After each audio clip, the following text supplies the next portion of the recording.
Hi hello എല്ലാവർക്കും പമ്പ ബ്ലോഗിൻ്റെ മറ്റൊരു വീഡിയോയിലേക്ക് സ്വാഗതം.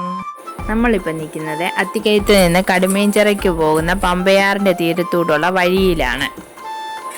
ഈ കാണുന്ന സ്ഥലത്തിന് പറയുന്ന പേരാണ് കൊടുമ്പുഴ തൂക്ക്. ഇതിൻ്റെ താഴോട്ട് ഭയങ്കര കൊക്കയാണ്, അതുകൊണ്ടാണ് തൂക്കം എന്നറിയപ്പെടുന്നത്. ഇതിന് നേരെ അക്കരെ കാണുന്ന സ്ഥലമാണ് തോണിക്കടവെന്ന് പറയുന്നത്. ഞങ്ങളൊരു സന്ധ്യാസമയത്താണ് ഇവിടെ എത്തിയത്, പമ്പയാറ് കാണാമെന്നോർത്ത്. പമ്പയാറൊക്കെ ഇപ്പം വറ്റി വരണ്ട് കിടക്കുകയാണ്. ഇന്ന് കറണ്ട് ഇല്ലാഞ്ഞുകൊണ്ട് തന്നെ അണ്ണൻ നേരത്തെ വന്നപ്പോൾ എന്നോട് പറഞ്ഞു എന്നാൽ നമുക്ക് പുറത്ത് പോകാമെന്ന് പറഞ്ഞ്. അങ്ങനെ എന്നാൽ ഞങ്ങൾ പുറത്ത് പോകാമെന്ന് പറഞ്ഞ് ഇറങ്ങിയപ്പോഴാണ് പമ്പ ബ്ലോഗ് എന്നല്ലേ പേര്, എന്നാൽ പിന്നെ പമ്പയാറ് തന്നെ നമുക്ക് കണ്ടേക്കാമെന്ന് വിചാരിച്ചു. അങ്ങനെയാണ് ഞങ്ങൾ പമ്പയാറ്റിലേക്ക് എത്തിയത്. അവിടെ വന്നപ്പോഴാണ് ഈ പമ്പയാറ് ഫുള്ള് വറ്റി വരണ്ട് കിടക്കുകയായിരുന്നു. എന്നാലും ഇതിങ്ങനെയല്ല, താഴെ ചെല്ലുമ്പോഴത്തേനും അവിടെ കുളിക്കാനൊക്കെ എല്ലാവരും വന്നിട്ടുണ്ട് കേട്ടോ. അപ്പോൾ വേനൽ മഴ ആയതുകൊണ്ട് തന്നെ ഞങ്ങൾ ചെന്നപ്പോഴത്തേന് വേനൽ മഴയുടെ ഒരു ഇതായിരുന്നേ, മഴയൊക്കെ പെയ്യാൻ തുടങ്ങിയായിരുന്നേ. പിന്നെ ഞങ്ങൾ താഴെ പോകാമെന്ന് വിചാരിച്ചു.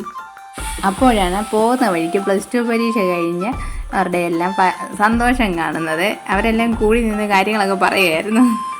ഇനിയിപ്പോൾ യൂണിഫോം ഒന്നും വേണ്ടല്ലോ, അതുകൊണ്ട് അവന്മാരെ യൂണിഫോം എല്ലാം കീറി കളഞ്ഞിട്ടാണ് പോയത്. ഞങ്ങളത് കണ്ടുകൊണ്ട് ഇങ്ങനെ നിൽക്കുകയായിരുന്നു. എന്തായാലും രസമുണ്ടേ. അങ്ങനെ അവിടെ നിന്ന് യാത്രയും പറഞ്ഞു അരുവിയിലോട്ട് പോയി. കൊടുമ്പുഴ അരുവി എന്ന് പറയുന്നത്, കൊടുമ്പുഴ അരുവി വെള്ളച്ചാട്ടം. ഒരു ഈ ഷോർട്സിനകത്ത് ഞാൻ ഇതിങ്ങനെ വെള്ളം ഉള്ളപ്പോഴത്തെ ഒരു ഷോർട്സ് ഇതിൻ്റെ ഇട്ടിട്ടുണ്ടായിരുന്നു.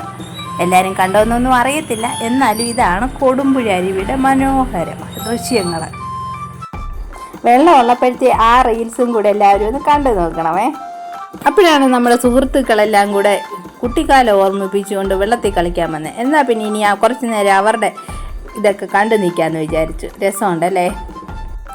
ഞാൻ പമ്പയാറ്റിലുള്ള ആളല്ലായിരുന്നു, ഞാനാണെങ്കിൽ കക്കാട്ടാറ്റിലെ ആളായിരുന്നു. ഞാൻ കക്കാട്ടാറിൻ്റെ തീരത്ത് കളിച്ച് വളർന്നയാളാണ്. പമ്പയാറ്റി ഇപ്പോഴാണെങ്കിലും കുളിക്കാനൊക്കെ കഴിയുമല്ലോ, കക്കാട്ടാറ്റിൽ അങ്ങനെയല്ല, ഇപ്പം ഒന്നും കുളിക്കാൻ പറ്റത്തില്ല. അവിടെ വിനോദസഞ്ചാര കേന്ദ്രം ആക്കിയില്ലേ. ഞങ്ങളുടെ ഭാഗത്തോട്ടെല്ലാം കൊട്ടവഞ്ചി സവാരി ആക്കിയോണ്ട് ഞങ്ങൾക്കിപ്പം കുളിക്കാനും ഇറങ്ങാൻ കഴിയില്ല. അപ്പം ഞങ്ങളാരും ഇപ്പോൾ ആറ്റിലൊന്നും കുളിക്കാറില്ല. ഇതൊക്കെ കാണുമ്പോഴാണ് നമുക്കിതൊക്കെ ഭയങ്കര മനോഹര ദൃശ്യമായിട്ട് തോന്നുന്നത്. ഇതിൻ്റെ താഴെ ഭാഗത്ത് പെരുന്നാട് ഭാഗത്തായിട്ട് കക്കാട്ടാറും പമ്പയാറും കൂടെ ഒന്നിച്ച് ചേരുന്ന ഒരു സ്ഥലമുണ്ട്. ഇനി മഴവെള്ളമൊക്കെ ആകുമ്പോൾ ഞാനൊരു ദിവസം അവിടെ പോയി വീഡിയോ ഒക്കെ എടുത്ത് ഞാൻ കാണിച്ചു തരാവേ. അണ്ണൻ ഈ പമ്പയാറിൻ്റെ തീരങ്ങൾ ഫുള്ളറിയാം. അണ്ണന് ഇതിൻ്റെ തീരത്താണ് എപ്പോഴും ഉണ്ടായിരുന്നത്. ഇവരെ പോലെ തന്നെ ആയിരുന്നെന്ന് അണ്ണൻ പറയും. എപ്പോഴും വെള്ളത്തിൽ നിന്ന് കയറത്തേ ഇല്ലായിരുന്നു, അവധിയായി കഴിഞ്ഞാലും.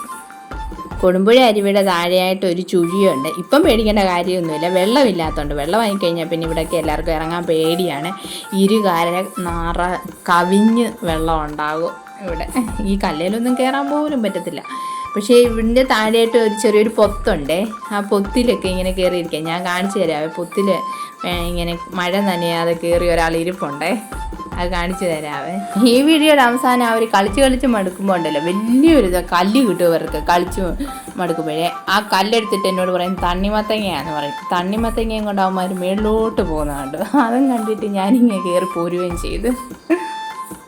ചെറുപ്പത്തിലൊക്കെ എന്തായിരുന്നല്ലേ, അവസാനം എത്ര കളിച്ചാലും വെള്ളത്തിൽ കളിച്ചാൽ നമുക്ക് മടുക്കത്തില്ലല്ലോ. അവസാനം അമ്മ വടിയുമായിട്ട് വരും. വടിയുമായിട്ട് വന്നല്ലേ നമ്മളെയൊക്കെ വെള്ളത്തിൽ നിന്ന് പിടിച്ചുകൊണ്ട് പോകുന്നത്. അണ്ണനെ അങ്ങനെ അന്ന് ഞാൻ പറഞ്ഞു കേട്ടിട്ടുണ്ട്. പിന്നെ എൻ്റെ വീട് കുറച്ച് മലയുടെ മുകളിലാണ്. അപ്പോൾ എനിക്ക് ഈ ആറ്റിൽ പോകണമെന്നുണ്ടെങ്കിൽ ഞങ്ങൾ വേനൽക്കാലത്താണ് ഇറങ്ങി വരുന്നത്. ഈ ആറ്റിലൊക്കെ കുളിക്കാൻ വേണ്ടി ഞങ്ങളുടെ മലയിലെ വെള്ളം പറ്റുമ്പോഴേ ഞങ്ങൾക്ക് അന്നേരം ഭയങ്കര ബുദ്ധിമുട്ട്, വെള്ളത്തിൻ്റെയൊക്കെ ബുദ്ധിമുട്ട് അനുഭവിച്ചിട്ടുള്ളവരെ ഞങ്ങളെ. അങ്ങനെ ഞങ്ങൾ വേനൽക്കാലത്ത് താഴെ ഇറങ്ങി വന്ന് കുളിച്ചിട്ട് പിന്നെ ആ മല കയറി ചെല്ലുമ്പോഴത്തേന് വീണ്ടും നമ്മളെ വിയർക്കും. ഇപ്പോൾ ഒന്നും ഞങ്ങളുടെ മലയിൽ ആ ഒരു പ്രശ്നങ്ങളൊന്നുമില്ല. ഞങ്ങൾക്ക് വെള്ളമായി, അവിടെ പൈപ്പും കണക്ഷനൊക്കെ കിട്ടിയോണ്ട് ഞങ്ങൾക്ക് ഭയങ്കര ഉപകാരമായി കേട്ടോ. പക്ഷേ എനിക്ക് നീന്തലൊക്കെ അറിയാം, വെള്ളത്തിൽ നീന്താനും ഒക്കെ എന്നെ അച്ഛൻ പഠിപ്പിച്ചിട്ടൊക്കെ ഉണ്ട്. അതുകൊണ്ട് ആ ഒരു ബുദ്ധിമുട്ടൊന്നും നമുക്കില്ല. അപ്പം ഞാൻ ആ ചുഴിയുടെ അടുത്തോട്ട് ഇങ്ങനെ നടന്നു പോവുമായിരുന്നേ. അവിടെ പോയി അടുത്ത് നിന്ന് കാണാൻ നല്ല രസമുണ്ട്. അതിൻ്റെ ഇതിൻ്റെ മുകളിലോട്ടും കുളിക്കാനൊക്കെ സ്ഥലമുണ്ട് കേട്ടോ. അവിടെയൊക്കെ ആൾക്കാർ കുളിക്കുന്നുണ്ടായിരുന്നു. അതുകൊണ്ടാണ് ഇങ്ങനെ മുകളിലോട്ടൊന്നും വീഡിയോ ഒന്നും പിടിക്കാതിരുന്നത്. നമ്മളാരെയും ബുദ്ധിമുട്ടിപ്പിക്കുന്നത് ശരിയല്ലല്ലോ. അപ്പോൾ ഈ ആറിൻ്റെ മുകളിലായിട്ടാണ്, തൊട്ടടുത്ത് തന്നെയാണ് അണ്ണൻ്റെ കുടുംബ വീടുള്ളത്. അതുകൊണ്ട് അണ്ണൻ ഈ പുഴയിലൊക്കെ വന്ന് കുളിച്ചിട്ടുണ്ടെന്നൊക്കെ പറയുന്നത്. അപ്പം ഇനി മറ്റൊരു പമ്പ ബ്ലോഗിൻ്റെ മറ്റൊരു വീഡിയോ ആയിട്ട് നമുക്ക് കാണുന്നുണ്ടെങ്കിൽ ബൈ, സി യു.